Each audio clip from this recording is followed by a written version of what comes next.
নমস্কার বন্ধুরা, your Pathsala YouTube চ্যানেলে আপনাদের প্রত্যেকেই স্বাগত। আর ভিডিওতে ক্লিক করার জন্য অসংখ্য ধন্যবাদ। আবারও একটি দুর্দান্ত নিয়োগ বিজ্ঞপ্তি প্রকাশিত হয়েছে। আর বিজ্ঞপ্তিটি প্রকাশিত হয়েছে ESI medical college and hospital Joka, Kolkata থেকে। বিভিন্ন গুরুত্বপূর্ণ ডিপার্টমেন্টে এখানে শূন্যপদ রয়েছে। মোট 23টি ডিপার্টমেন্টে এই নিয়োগ হচ্ছে এবং 23টি ডিপার্টমেন্ট মিলিতভাবে 81টির বেশি শূন্যপদ রয়েছে। প্রত্যেক ডিপার্টমেন্টে ক্যাটাগরি ওয়াইজ একাধিক শূন্যপদ রয়েছে, বেতনক্রম ভিন্ন ভিন্ন এবং ভিন্ন ভিন্ন যোগ্যতাতে আপনারা আবেদন করতে পারবেন। তো কোন ডিপার্টমেন্টে কতগুলি করে শূন্যপদ রয়েছে, কিভাবে আপনারা আবেদন করবেন, আবেদনের লাস্ট ডেট, সমস্ত কিছু তথ্য আজকের এই ভিডিওতে আমরা A to Z আলোচনা করতে চলেছি। ভিডিওটি আপনারা পুরোপুরি দেখতে থাকুন। সাথে চ্যানেলটিতে নতুন হয়ে থাকলে অবশ্যই সাবস্ক্রাইব করে পাশে থাকা বেল আইকনটি অন করে রাখুন, যাতে করে এই ধরনের নিত্য নতুন আপডেট সবার আগে আপনার কাছে পৌঁছে যায়। তো আসুন সরাসরি আমরা অফিসিয়াল নোটিফিকেশনটি দেখে নিই। অফিসিয়াল নোটিফিকেশনটি আপনারা স্ক্রিনে দেখতে পাচ্ছেন। আর এটি প্রকাশিত হয়েছে ESI medical college Joka, diamond Harbour road, Kolkata 700104 থেকে 24/1/2024 লেটেস্ট নোটিফিকেশন প্রকাশিত হয়েছে, যার অ্যাডভার্টাইজমেন্ট নম্বরটি আপনারা স্ক্রিনে দেখতে পাচ্ছেন। আর এখানে আপনাদের কিন্তু অনলাইনের মাধ্যমে আবেদন প্রক্রিয়া সম্পূর্ণ করতে হবে। অনলাইনে আবেদন করার জন্য আপনারা কিন্তু আপনাদের এসেন্সিয়াল সমস্ত ডকুমেন্টস একসঙ্গে অ্যাটাচ করে আপনারা সরাসরি ফিজিক্যালি আবেদন করতে পারবেন, অথবা এই যে আপনারা ইমেল অ্যাড্রেসটি দেখতে পাচ্ছেন সেখানে কিন্তু আপনাদের আবেদনপত্র পৌঁছে দিতে পারবেন অনলাইন ইমেলের মাধ্যমে। 7/2/2024 4টের মধ্যে কিন্তু এই আবেদন প্রক্রিয়া সম্পূর্ণ করতে হবে, তবেই এখানে এই নিয়োগ প্রক্রিয়ায় আপনারা অংশগ্রহণ করতে পারবেন। আর এখানে আবেদন করার জন্য আপনাদের কিন্তু একটি অ্যাপ্লিকেশান ফিস প্রদান করতে হবে।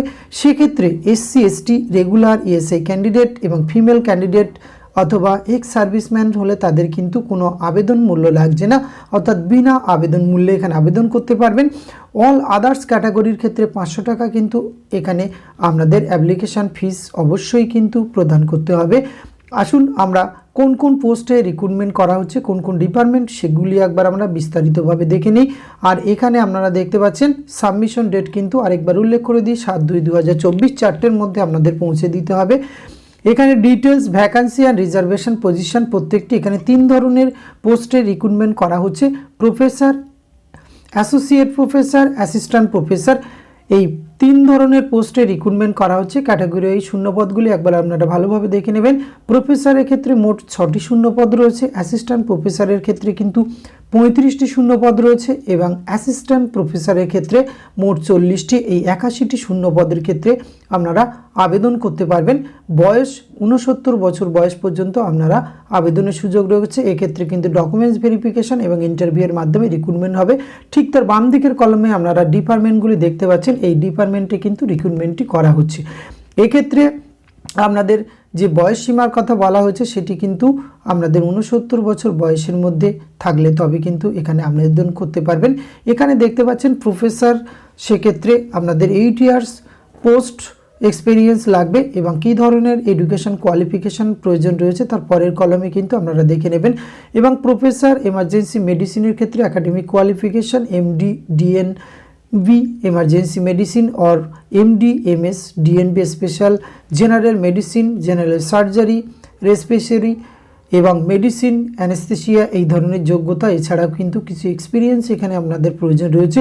পরবর্তী ক্ষেত্রে অ্যাসোসিয়েট প্রফেসর 5 বছরের অভিজ্ঞতা লাগবে এবং জেনারেল ডিসিপ্লিন, সেক্ষেত্রে academic qualification MD MS DNB in concern subject.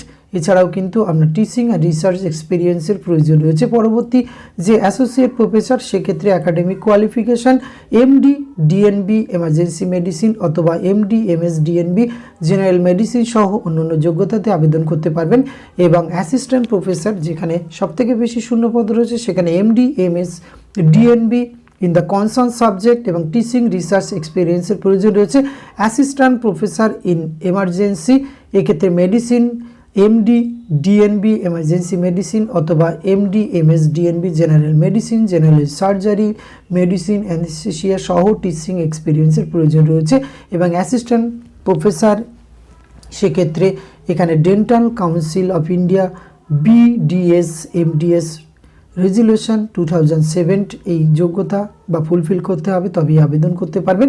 বেতন ক্রমের ক্ষেত্রে আমরা একটু উল্লেখ করে রাখি, এক্ষেত্রে প্রফেসরের ক্ষেত্রে 2,39,607 টাকা এবং অ্যাসোসিয়েট প্রফেসর 1,59,334 টাকা, অ্যাসিস্ট্যান্ট প্রফেসরের ক্ষেত্রে 1,36,889 টাকা আপনারা কিন্তু কনসলিডেট রেমুনারেশন পেড করা হবে। আপনাদের এই বেতনক্রমে রিক্রুটমেন্টটি করা হচ্ছে। সুতরাং আপনার যদি ইন্টারেস্ট থাকে এবং কোয়ালিফিকেশান ম্যাচিং করে থাকে তাহলে অবশ্যই ভিডিও ডেসক্রিপশন বক্স থেকে নোটিফিকেশনটি ডাউনলোড করবেন, নিজের থেকে একবার এটি চেক আউট করবেন, তবেই এখানে আবেদন করবেন।